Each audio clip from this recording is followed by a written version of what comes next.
น้ำหมอกพี่น้องเอ้ยโอ้จะมาลงแห้งดูดิเขตชนบทเขตเมืองหนักจึงแต่ก็แม่นตัวเมืองทางครับเนี่ยทางโอ้ยยัน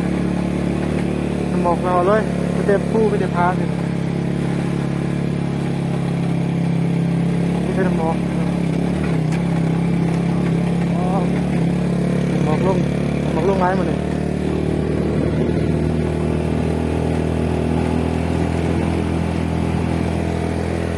เป็นน้ำหมอกพี่น้องเอ้ยเรื่องมือเห็นทาง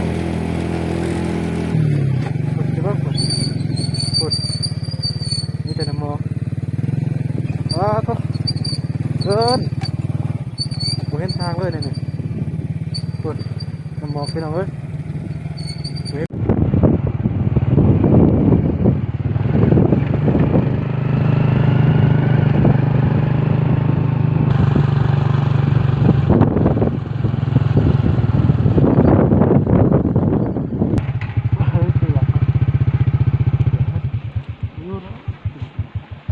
ฝนตกพี่น้องฝนตกพี่น้องเลยสุดยอดเลยอยู่เมืองดักจึงฝนตกพี่น้องฝนเลยตลอดเลยเล่นยามนี้เนาะรถทางหน้า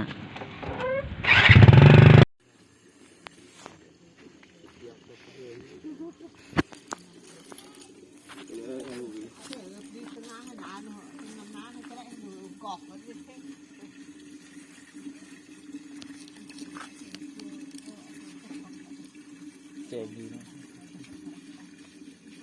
แต่ทำอยู่ไม่เจ็บ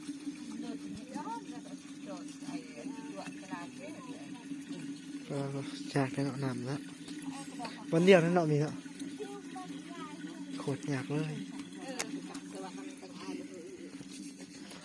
จับปูผัก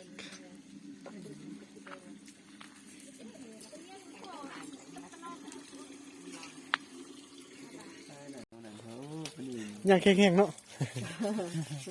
แข็งๆกันนานเลยยืนสั่งเอาอีกเด้อแข็งๆแค่จะออกคนเด้น้าวว่าเด้อเกี่ยงเดี๋ยววันนี้ใส่สบู่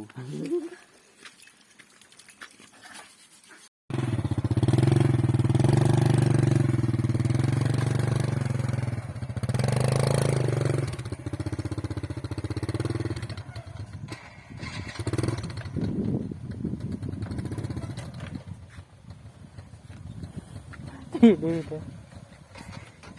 ตกกันเลยข้ามครัวอู